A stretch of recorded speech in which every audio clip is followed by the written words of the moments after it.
O Muricy, você teve uma passagem bem vitoriosa pelo São Paulo. O único, porém, que falavam lá era sobre os mata-matas, né? Que você não tinha bons resultados em mata-mata. Agora você enfrenta o São Paulo no mata-mata. Queria dizer o que mudou, se você evoluiu alguma coisa em mata-mata, qual que é a dificuldade que você sente nesse tipo de decisão. E uma outra pergunta também. É um confronto de muitos jogadores formados em bases, né? O Santos teve 4 jogadores na seleção sub-20, o São Paulo tem 5. O que você... É sinal de que a estrutura dos dois times são fortes, como você tanto preza? Bom, primeiro a outra pergunta, sugiro você que você vá lá no site e vê meu currículo, né? Para você fazer esse tipo de pergunta. Então, a maioria dos títulos que eu tenho, eu ganhei no mata-mata, né? Então, é Comebol, é Campeonato Gaúcho, é Pernambucano, sempre tenho que responder a mesma porcaria. Eu só não ganhei, a pergunta tem que ser assim, direta, não ganhei Libertadores, aí é uma coisa direta, né? Então, para você percebe, se você olhar lá no meu currículo, que a maioria dos títulos que eu tenho é no mata-mata, tá? Então, isso aí você tira fora, né, do que você estava falando, né? Em relação à garotada, você tem total razão. A estrutura ajuda muito, porque a gente está no meio do futebol, todos pais ou procuradores de garotos que estão para iniciar uma carreira, hoje eles estudam a estrutura dos clubes e como é que os clubes dirigem essas crianças. Então, a estrutura faz uma diferença enorme. Na hora de você levar um futuro craque para algum time, eles olham muito isso. Então, a vantagem desses clubes, como, por exemplo, o Santos e o São Paulo, porque tem essa estrutura que ajuda o jogador a chegar onde que eles querem. Então, por isso que existe essa quantidade de jogadores no São Paulo e no Santos, porque são clubes que dão muita atenção nessa parte. Então, os clubes que não têm essa estrutura estão perdendo jogadores, né? Se você vai analisar os clubes, você percebe que alguns fazem algum tempo que não revela jogadores justamente porque não tem essa estrutura. Então, os pais e os procuradores, às vezes de levar para esses clubes, às vezes até de clube de coração deles não levam para outros que o jogador vai chegar. Até nisso, os garotos hoje de 12, 13 anos já estão estudando os clubes que vão ser futuros jogadores para eles. Muricy,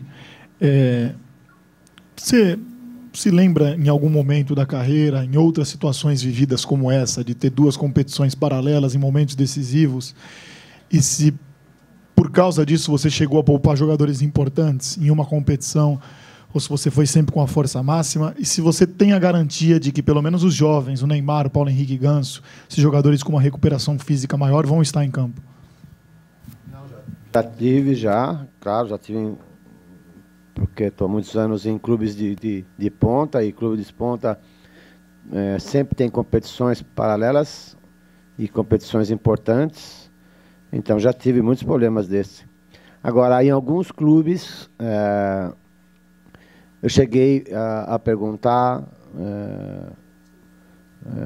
a estratégia do clube, porque eu respeito muito o que o clube pensa em relação a isso. Porque eu não acho que o técnico é dono de um clube para decidir as coisas, principalmente as competições que devem ser mais importantes. Eu não acho que isso é legal de um técnico. Então, às vezes, quando eu tinha essas competições e sentia que os jogadores estavam para estourar, eu realmente me dirigia às pessoas que dirigem o clube, principalmente ao presidente do clube, né, para perguntar a ele se o clube teria alguma preferência ou alguma estratégia sobre alguma competição. Porque, se fosse assim, eu daria mais atenção a essa competição que o clube, né, indicasse, né? Não é o caso aqui do Santos, que eu estou chegando agora, né? Então, eu preciso jogar, o time precisa ter uma sequência como está tendo. Mas já cheguei a perguntar, sim, a dirigentes, né, qual que era a prioridade do clube. E aí eu resolvia poupar. O que eu fico mais preocupado, e eu não sou técnico de estourar jogador, mesmo se não for bom para o time, se o jogador vai ter problema, eu tiro. Por isso que eu converso todos os dias, conversei agora. E e não pensa você que porque é jovem não tem um desgaste maior, não. A gente tem um jovem no nosso time que desgasta demais, isso os exames mostram. Então não é problema de jovem, não, é problema de recuperação. Tem atleta que não sente nada, recupera tranquilo, e tem outros que não tem jeito. Todos os exames que aparecem lá é os mesmos que sempre tem problema de recuperação, porque isso é uma coisa da pessoa. É do biotipo, é do organismo da pessoa. Então tem alguns, não é por causa da idade, não. É por problemas mesmo que já tem deles, né, de recuperação um pouco mais lenta. Ô, Muricy, pelo seu estilo de jogo, que você equilibrou mais a equipe, o desgaste acaba sendo menor. E mesmo assim, você está enfrentando vários problemas. Quantos jogadores, mais ou menos, você tem em dúvida para o jogo de amanhã?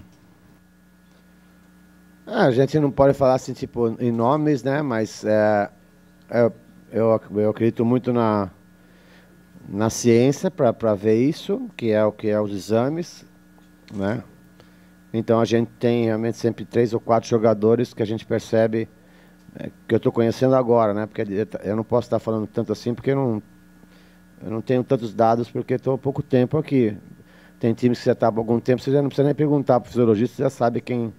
Mas aqui não, aqui eu consulto todo dia, hoje tivemos mais uma reunião e sempre tem alguns jogadores realmente que têm problemas, 3 ou 4, que sempre acusam um grau de cansaço ou de recuperação menos que os outros.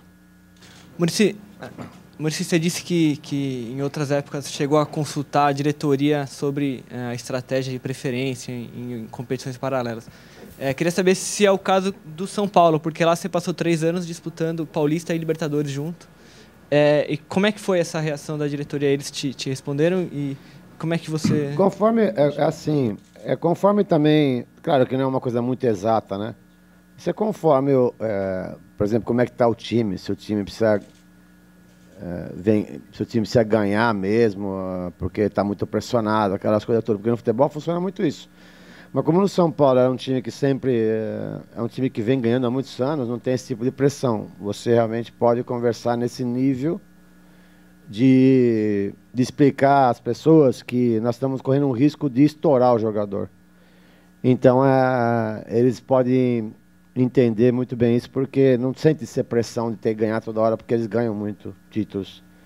Então era uma coisa de alto nível mesmo, e eles deixavam, né, a gente à vontade para tirar 1 ou 2, 3 jogadores para essa competição e explorar um pouco mais a outra. Às vezes, ou o Campeonato Brasileiro. Por exemplo, eu cheguei um ano no São Paulo, que a Libertadores era muito importante, como sempre foi. Mas vinha de um campeonato conquistado em 2005. Eu cheguei em 2006. Nós chegamos até a final, né? Foi legal tudo, porque a parte econômica foi muito importante, porque chegar na final é importante. Mas naquele ano passou a ser muito importante o brasileiro, porque acho que fazia 16 anos que o São Paulo não era campeão. Então era muito importante o brasileiro, entendeu? E nós somos campeão brasileiro. Então, essas coisas, nesses momentos assim, você pode perguntar, que aí o clube pode te ajudar. Muricy, aqui. Você citou essa questão de não pensar nos atletas, tudo o palco da decisão vai ter um gramado que não vai estar 100%, não vai estar ainda bom. A diretoria do São Paulo luta, né, para recuperar esse gramado a tempo do palco da decisão. Queria que você abordasse esse assunto e também a respeito do mando de jogo do São Paulo, se o Morumbi e a torcida do São Paulo efetivamente representam uma vantagem para o São Paulo nesse jogo único. É uma coisa natural, né, que o gramado não esteja assim em condições pelo show que teve, né? A gente percebe nas imagens, né, nesse jogo contra o Goiás, que ele estava um pouco ralo a grama ainda, e é um gramado que é perfeito, porque lá se cuida demais disso, tem pessoas especialistas nesse sentido, e o São Paulo se preocupa demais em cuidar do Morumbi, mas como a sequência de shows foi muito grande, é muito difícil, né, o gramado estar em perfeitas condições, mas eles sempre fazem o melhor. E em relação à torcida de São Paulo, é a torcida realmente que nas finais comparece, empurra bastante, então com certeza o campo é um fator importante para o São Paulo.